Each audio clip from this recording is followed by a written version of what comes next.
Praise the Lord. Hallelujah. സ്തോത്രം സ്തോത്രം സ്തോത്രം സ്തോത്രം സ്തോത്രം സ്തോത്രം സ്തോത്രം. കർത്താവിൻ്റെ അതിപരിശുദ്ധമായ തിരുനാമം ഈ അനുഗ്രഹിക്കപ്പെട്ട പ്രഭാതത്തിൽ വാഴ്ത്തപ്പെടുമാറാകട്ടെ. പ്രിയപ്പെട്ട ദൈവമക്കളെ, നമുക്ക് ഒരുമിച്ച് 2026 ഫെബ്രുവരി മാസം 20 വെള്ളിയാഴ്ച പ്രഭാതത്തിൽ കർത്താവിനെ ആരാധിക്കുവാനും സ്തുതിക്കുവാനും നമ്മുടെ സ്വർഗീയ പിതാവ് നമുക്ക് ഒരുക്കി തന്നിരിക്കുന്ന നല്ല സമയത്തിനായിട്ട് നമുക്ക് നന്ദിയോടെ സ്തോത്രം ചെയ്യാം. കരങ്ങളെ ഉയർത്തി കർത്താവിനൊന്ന് സ്തോത്രം പറഞ്ഞ് സ്തോത്രം സ്തോത്രം സ്തോത്രം സ്തോത്രം സ്തോത്രം. കഴിഞ്ഞ പകൽക്കാലം മുഴുവൻ നമ്മുടെ കർത്താവ് നമ്മളെ കാത്തുപരിപാലിച്ചു അല്ലേ. എത്ര അത്ഭുതകരമായിട്ട് കർത്താവ് സൂക്ഷിച്ച്. കോഴി തൻ്റെ കുഞ്ഞുങ്ങളെ ചിറകിൻ്റെ മറവിൽ സൂക്ഷിക്കുന്നതിലുപരിയായി ഹല്ലേലൂയ കണ്ണിലെ കൃഷ്ണമണി പോലെ കഴിഞ്ഞ പകൽക്കാലം നമ്മളെ കാത്തുപരിപാലിച്ച കർത്താവിന് കരമുയർത്തിക്കൊണ്ട് സ്തോത്രം പറഞ്ഞാണ്ട് സ്തോത്രം സ്തോത്രം സ്തോത്രം സ്തോത്രം സ്തോത്രം. രാത്രി നല്ല ഉറക്കം തന്നതിന് കർത്താവിന് സ്തോത്രം പറഞ്ഞാട്ടെ. സ്തോത്രം സ്തോത്രം സ്തോത്രം സ്തോത്രം സ്തോത്രം. ആരോഗ്യത്തോടെ സൗഖ്യത്തോടെ ഈ പ്രഭാതത്തിൽ നമ്മളെ ഉണർത്തിയ ദൈവകൃപയ്ക്കായിട്ട് കർത്താവിന് സ്തോത്രം പറഞ്ഞാട്ടെ. സ്തോത്രം സ്തോത്രം സ്തോത്രം സ്തോത്രം സ്തോത്രം. ഈ പകൽക്കാലം ക്രിസ്തുയേശുവിൽ നമ്മളെ ജയോത്സവമായി നടത്തുന്ന ദൈവത്തിന്, ആനന്ദത്തോടെ നടത്തുന്ന കർത്താവിന്, അത്ഭുതകരമായി നടത്തുന്ന ദൈവത്തിന് സ്തോത്രം പറഞ്ഞാട്ടെ. സ്തോത്രം സ്തോത്രം സ്തോത്രം സ്തോത്രം സ്തോത്രം. യഹോവ നല്ലവനെന്ന് രുചിച്ചറിയാനാണ് പറഞ്ഞു. ഇന്നത്തെ പകൽക്കാലം ആമേൻ കർത്താവിനെ രുചിച്ചറിയുവാൻ കർത്താവ് നമുക്ക് കൃപ നൽകുന്നതിനായിട്ട് സ്തോത്രം ചെയ്യാം. Hallelujah hallelujah. നന്ദിയോടെ സ്തോത്രം, നന്ദിയോടെ സ്തോത്രം, നന്ദിയോടെ സ്തോത്രം, നന്ദിയോടെ സ്തോത്രം, നന്ദിയോടെ സ്തോത്രം. അങ്ങ് നല്ലവനാകുന്നു, അങ്ങ് വിശ്വസ്തനാകുന്നു, അങ്ങയുടെ ദയ ഇന്നും എന്നേക്കുമുള്ളതാകുന്നു. 26 സങ്കീർത്തനം 6, 7, 8. സ്തോത്രസ്വരം കേൾപ്പിക്കേണ്ടതിനും കർത്താവിൻ്റെ അത്ഭുത പ്രവൃത്തികളെയൊക്കെയും വർണ്ണിക്കേണ്ടതിനും ഞാൻ കുറ്റമില്ലായ്മേൽ എൻ്റെ കൈകളെ കഴിയുന്നു. യഹോവേ, ഞാൻ അങ്ങയുടെ യാഗപീഠത്തെ വലം വെക്കുന്നു. യഹോവേ, അങ്ങയുടെ ആലയമായ വാസസ്ഥലവും കർത്താവിൻ്റെ മഹത്വത്തിൻ്റെ നിവാസവും എനിക്ക് പ്രിയമാകുന്നു. നമുക്ക് ഒരുമിച്ച് പ്രാർത്ഥിക്കാം. നമുക്കും ഈ പ്രഭാതി പറയാം. കർത്താവേ, അങ്ങയുടെ സാന്നിധ്യമാകുന്നു എനിക്ക് വലുത്, അങ്ങയുടെ നിറവാകുന്നു എനിക്ക് വലുത്. ആ സാന്നിധ്യത്തെ വിട്ടെങ്ങും ഞാൻ പോകുവാൻ ആഗ്രഹിക്കുന്നില്ല. അവൻ കൈകൾ ഉയർത്തി പറഞ്ഞാൽ കർത്താവേ, അങ്ങയുടെ സാന്നിധ്യത്തെ ഞാൻ സ്നേഹിക്കുന്നു.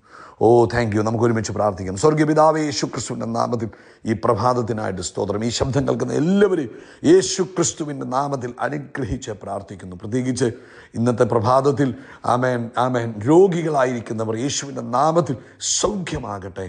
എല്ലാ ജോയിൻറ്റ് പെയിനുകളും നസ്രനായ യേശുവിൻ്റെ നാമത്തിൽ സൗഖ്യമാകട്ടെ. പ്രത്യേകിച്ച് ഷോൾഡർ ജോയിൻറ്റുകൾ, കാൽമുട്ടുകളുടെ വേദനകൾ ഇപ്പോൾ യേശുവിൻ്റെ നാമത്തിൽ സൗഖ്യമാകട്ടെ. ദൈവശക്തി ജോയിൻറ്റുകളിലേക്ക് ഇറങ്ങട്ടെ. എല്ലാ തേയ്മാനങ്ങളും മാറിപ്പോകട്ടെ.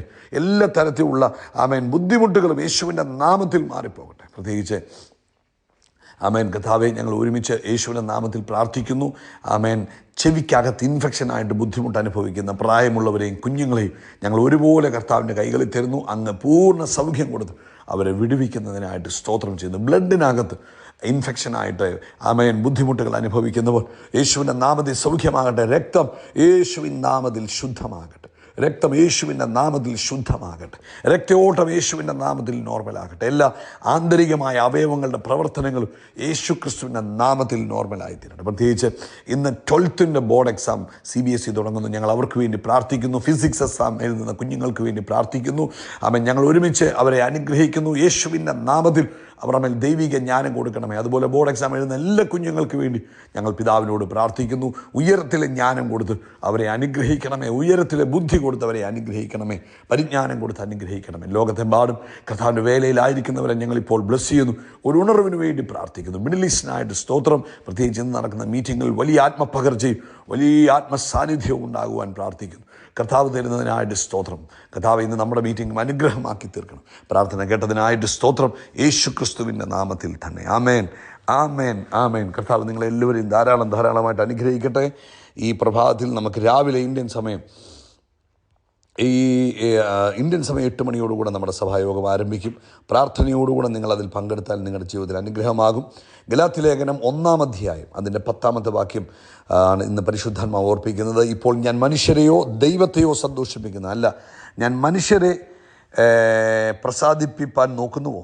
ഇന്നും ഞാൻ മനുഷ്യരെ പ്രസാദിപ്പിക്കുന്നു എങ്കിൽ ക്രിസ്തുവിന് ദാസനായിരിക്കാൻ കഴിയില്ല. ഗലാത്യലേഖനം എഴുതുമ്പോൾ പൗലോസിനെ കുറിച്ച് ഈ ചില വിമർശനങ്ങൾ വന്നു. പൗലോസിനെ കുറിച്ച് പറഞ്ഞത് ജനങ്ങളെ സന്തോഷിപ്പിക്കാനായിട്ട് സുവിശേഷത്തെ മൃദുവാക്കി. കാരണം കൃപയുടെ സുവിശേഷം പറയുമ്പോൾ അത് മൃദുവായിട്ട് തോന്നും. അപ്പം ചിലർ പറഞ്ഞു അത് മനുഷ്യനെ സന്തോഷിപ്പിക്കാൻ, ജനപ്രിയനാകാനുള്ള സന്ദേശമാണ് പറയുന്നത്. അതിന് പൗലോസ് അപ്പോസ്തലൻ വ്യക്തമായി മറുപടി പറയുക, ഞാൻ മനുഷ്യരെ പ്രസാദിപ്പിക്കുവാൻ ശ്രമിച്ചാൽ ഞാൻ ക്രിസ്തുവിൻ്റെ ദാസനായിരിക്കാൻ കഴിയത്തില്ല.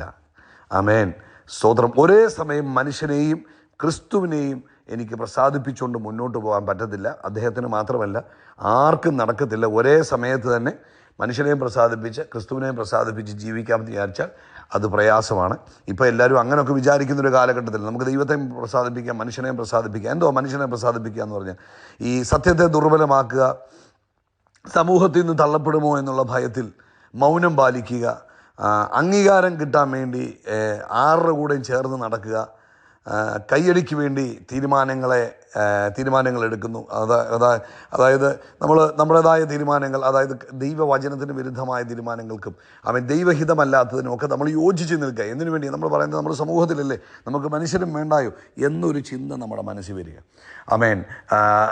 പ്രിയപ്പെട്ടവരെ, അങ്ങനെ വരുമ്പോൾ നമ്മൾ ആരെ പ്രസാദിപ്പിക്കും? നമ്മൾ ദൈവത്തെയല്ല പ്രസാദിപ്പിക്കുന്നത്, നമ്മൾ മനുഷ്യനെയാണ് പ്രസാദിപ്പിക്കുന്നത്. ഇപ്പോൾ ഈ ഓരോ മുറികളിലൊക്കെ ഈ താപനില അറിയാനായിട്ടുള്ള ഓരോ സംവിധാനങ്ങളുണ്ട്. അത് എന്താ ചെയ്യുന്നത്? ആ ഒരു തെർമോമീറ്റർ പോലൊരു സാധനം മുറിയിൽ വെച്ചിട്ടുണ്ടെങ്കിൽ അത് എന്തിനു വേണ്ടി ഉപയോഗിക്കുന്നു? അത് ആ മുറിക്കകത്തെ ടെമ്പറേച്ചർ എത്രയെന്ന് അറിയാനാണ് വെക്കുന്നത്. എന്നാൽ തെർമോസ്റ്റാറ്റ് എന്തിനാണ് വെക്കുന്നത്? തെർമോസ്റ്റാറ്റ് താപനില നിശ്ചയിക്കണം. എത്ര ടെമ്പറേച്ചർ മുറിക്കകത്ത് വേണമെന്ന് നിശ്ചയിക്കുന്നത് തെർമോസ്റ്റാറ്റ്. തെർമോമീറ്റർ നോക്കുന്നത് എത്ര ടെമ്പറേച്ചർ ഉണ്ടെന്ന്. മനുഷ്യനെ പ്രസാദിപ്പിക്കുന്നത് തെർമോമീറ്റർ പോലെയും, ആമേൻ, ദൈവത്തെ പ്രസാദിപ്പിക്കുന്നത് തെർമോസ്റ്റാറ്റ് പോലെയും. അതായത് ദൈവത്തെ പ്രസാദിപ്പിക്കുന്ന അവനാണ് തീരുമാനിക്കുന്നത് എന്ത് അന്തരീക്ഷമാണ് എൻ്റെ ജീവിതത്തിൽ ഉണ്ടാകേണ്ടത്. ഞാൻ ഈ ലോകത്തിൻ്റെ അന്തരീക്ഷത്തിന് വഴങ്ങത്തില്ല, ഞാൻ തീരുമാനിക്കും എന്ത് അന്തരീക്ഷം വേണമെന്ന്. അപ്പം മനുഷ്യനെ പ്രസാദിപ്പിക്കുന്ന ജീവിക്കുന്ന എന്തുകൊണ്ട് അപകടകരമാകുന്നെന്ന് പറയുന്നത്, അത് നമ്മൾ എന്തു ചെയ്യും? നമ്മളെ വഴി മാറ്റി കൊണ്ടുപോകാൻ സാധ്യതയുണ്ട്. ആത്മീക അധികാരം നമ്മളിൽ നിന്ന് തകർക്കുകയും ആത്മീകമായ വീഴ്ചകൾ വരുവാൻ സാധ്യതയുണ്ട്. നമ്മുടെ ആ കർത്താവിൽ നിന്നുള്ള ബന്ധത്തിൽ നമ്മളെ ഗ്രാജുവലി അകറ്റിക്കൊണ്ടുപോയി. ഇപ്പം പലരും കോംപ്രമൈസ് ചെയ്ത് പല കൂട്ടുകെട്ടുകളിലും അസോസിയേഷനുകളിലും സൊസൈറ്റിയും ഒക്കെ പറഞ്ഞ് നമ്മൾ നടക്കും. പക്ഷെ നമ്മൾ ഇതൊന്നും പെട്ടെന്ന് നമ്മളെ കർത്താവിൽ നിന്ന് അകറ്റത്തില്ല. പക്ഷെ ഗ്രാജുവലി നമ്മളെ ദൈവത്തിൽ നിന്ന് വലിച്ചുകൊണ്ടേ പോകും. അതുകൊണ്ടാണ് അപ്പോസ്തലൻ കൊരിന്ത്യർ ലേഖനം എഴുതുമ്പോൾ പറഞ്ഞ്, മലയാളത്തിൽ എഴുതിയ ദുർഭാഷണത്താൽ സദാചാരം കെട്ടുപോകുന്ന പറഞ്ഞു. ആക്ച്വലി അവിടെ എഴുതിയിരിക്കുന്നത് റോങ് ഫെലോഷിപ്പ്, റോങ് അസോസിയേഷൻ എന്നാണ് പറഞ്ഞിരിക്കുന്നത്. അപ്പോൾ തെറ്റായ കൂട്ടുകെട്ട്, നമ്മൾ മനുഷ്യനെ സന്തോഷിപ്പിക്കാൻ വേണ്ടി മനുഷ്യർക്ക് അല്ലെങ്കിൽ നമ്മൾ ഒറ്റപ്പെട്ടു പോകും, നമ്മൾ സാമൂഹിക ജീവിയാണല്ലോ എന്ന് പറഞ്ഞുകൊണ്ട് നമ്മൾ ഈ സമൂഹത്തെ പ്രസാദിപ്പിക്കുവാൻ, സമൂഹത്തിന് സന്തോഷം വരാൻ വേണ്ടി നമ്മൾ എന്ത് ചെയ്യും? നമ്മൾ ഈ ലോകത്തിൻ്റെതായ കാര്യങ്ങളിലേക്ക് പോകുമ്പോൾ നമ്മൾ ആത്മീകമായി നമ്മൾ പിന്മാറുക ചെയ്യുന്നത്. ഇത് ഗ്രാജുവലി നമ്മളെ ദൈവത്തിൽ നിന്ന് വലിച്ചുകൊണ്ടങ്ങ് പോകും. കർത്താവിൽ നമ്മളെ അകറ്റിക്കൊണ്ടങ്ങ് പോകും. നമ്മളെ കർത്താവിൽ നിന്ന് മാറ്റിക്കൊണ്ടുപോകും. നമ്മുടെ ആത്മീയത, വിശ്വാസം, അതുപോലെ തന്നെ നമ്മളെന്ത് ചെയ്യും? നമ്മളറിയാതെ ലോകത്തിന് അനുരൂപരാകാൻ സാധ്യതയുണ്ട്. അപ്പം ദൈവത്തെ പ്രസാദിപ്പിക്കുന്നവന് സ്ഥിരതയുണ്ടാകും. അവനറിയാം, ഞാൻ ഏത് ലോകത്തിൽ ജീവിച്ചാലും, ഏത് സാഹചര്യത്തിൽ ജീവിച്ചാലും ഞാൻ ആരെ പ്രസാദിപ്പിച്ച് ജീവിക്കണം? കർത്താവിനെ പ്രസാദിപ്പിച്ച് ജീവിക്കണം. ഉദാഹരണത്തിന് ദാനിയേൽ രാജാവിൻ്റെ ഭക്ഷണം കഴിക്കാൻ വിസമ്മതിച്ചു, അധികാരത്തെ മാനിച്ചു. പക്ഷേ വിശ്വാസത്തിൽ എന്ത് ചെയ്യുന്നില്ല? അവരുടെ വിശ്വാസത്തോട് ചേരുവാൻ തയ്യാറായില്ല. പൗലോസ് പറഞ്ഞു, ആമേൻ, എന്തൊക്കെ പീഡനങ്ങൾ ഉണ്ടായാലും ഞാൻ എൻ്റെ സന്ദേശത്തെ മാറ്റത്തില്ല. കാരണം അദ്ദേഹത്തിനൊരു ബോധ്യമുണ്ടായിരുന്നു. യേശുവിനെ നോക്കിയേ, യേശു എല്ലാവരെയും പ്രസാദിപ്പിക്കുവാൻ ശ്രമിച്ചിരുന്നെങ്കിൽ ക്രൂശിലേക്ക് പോകേണ്ട വരത്തില്ലായിരുന്നു. പക്ഷേ യേശു എന്ത് ചെയ്തു? പിതാവിൻ്റെ ഇഷ്ടം ചെയ്തു. അപ്പം ദൈവം നമ്മളെ ഭൂമിയിൽ വിളിച്ചിരിക്കുന്ന ദൈവത്തെ പ്രസാദിപ്പിച്ച് ജീവിക്കുവാൻ അതിനെന്ത് ചെയ്യണം? വചനത്തിൽ ഉറച്ച വിശ്വാസം വളർത്തണം. തിരുവെഴുത്തിൽ പറഞ്ഞതാണ് സത്യം എന്ന ബോധ്യമുണ്ടാകണം. ഈ വചനത്തിൽ ഞാൻ അനുസരിച്ച് നിൽക്കുമ്പോൾ എനിക്ക് എല്ലാവരെയും പ്രസാദിപ്പിച്ച് ജീവിക്കുവാൻ കഴിയത്തില്ല. പക്ഷേ ഞാൻ ഈ വചനത്തെ അനുസരിച്ച് നിന്നാൽ എൻ്റെ കർത്താവ് എന്നെ മാനിക്കും എന്ന ബോധ്യം തിരുവെഴുത്തുകളിൽ നിന്നും ഈ ലോകത്തിൽ പലരും അങ്ങനെ നിന്നപ്പോൾ അവരെ മാനിച്ചതും കണ്ട് നമ്മുടെ ഹൃദയത്തിനകത്തൊരു ബോധ്യം കൊണ്ടുവരണം. 2, പ്രാർത്ഥിക്കണം ശക്തിയോടെ. കർത്താവേ, ഈ ലോകത്തിൽ ഞാൻ ജീവിക്കുമ്പോൾ ലോകത്തിന് അനുരൂപനാകാതെ, ആമേൻ, ഈ ലോകത്തിൻ്റെ ട്രെൻഡുകൾക്ക് അനുരൂപനായി പോകാതെ കർത്താവിനെ സൂക്ഷിക്കണമെന്ന് പ്രാർത്ഥിക്കണം. പിന്നെ ദൈവഭയമായിരിക്കണം. മനുഷ്യഭയത്തെക്കാളും വലുത് എനിക്ക് ദൈവഭയമായിരിക്കണം. അപ്പോസ്തലന്മാരുടെയൊക്കെ പ്രത്യേകത അതായിരുന്നു. അവർക്ക് ദൈവത്തെയായിരുന്നു ഭയം, മനുഷ്യനെ ഭയമില്ല. കൊല്ലും തിന്നും എന്നൊക്കെ പറഞ്ഞപ്പോഴും അവർ പറഞ്ഞു, നോ പ്രോബ്ലം, ഞങ്ങൾക്ക് ദൈവത്തെയാണ് പേടി, ദൈവത്തെയാണ് പ്രസാദിപ്പിക്കാൻ ഞങ്ങളെ വിളിച്ചത്. ആമേൻ. എപ്പോഴും ഒറ്റയ്ക്ക് നിൽക്കാൻ തയ്യാറായിക്കൊള്ളണം. കാരണം നീ ദൈവത്തെ പ്രസാദിപ്പിച്ച് നിൽക്കുമ്പോൾ നീ ഒരുപക്ഷെ ഒറ്റപ്പെടും, പലയിടത്തും ഒറ്റപ്പെടും. അവിടെ ഒറ്റപ്പെടാൻ നീ തയ്യാറാകണം. ആമേൻ. കൂട്ടത്തോട് നിൽക്കുന്നത് എളുപ്പമാണ്, നമുക്ക് വലിയ സമൂഹത്തോട് ചേർന്ന് നിൽക്കാൻ എളുപ്പമാണ്. പക്ഷേ ദൈവത്തോടൊപ്പം ഒറ്റയ്ക്ക് നിൽക്കുന്നത് മഹത്വത്തിലേക്കുള്ള യാത്രയാണ്. ആമേൻ. ആരുമില്ല, തള്ളപ്പെട്ടു, ഏകനായി തോന്നും, പക്ഷേ അതൊരു അടുത്ത മഹത്വത്തിലേക്കുള്ള മാറ്റമായി മാറും. ആമേൻ. കയ്യടി നേടാനായി ജീവിക്കരുത്, അല്ലെങ്കിൽ മനുഷ്യൻ്റെ പ്രസാദം നേടാനായിട്ട് ജീവിക്കരുത്. ദൈവത്തിൻ്റെ പ്രസാദത്തിന് വേണ്ടി വേണം ഭൂമിയിൽ നിൽക്കുവാൻ. ഇന്ന് പ്രഭാതത്തിൽ എത്ര പേര് സമർപ്പിക്കാൻ തയ്യാറായി? എൻ്റെ കോംപ്രമൈസ് ലൈഫിനെ ഞാൻ വിട്ട് ദൈവത്തിന് പ്രസാദമുള്ള ജീവിതം.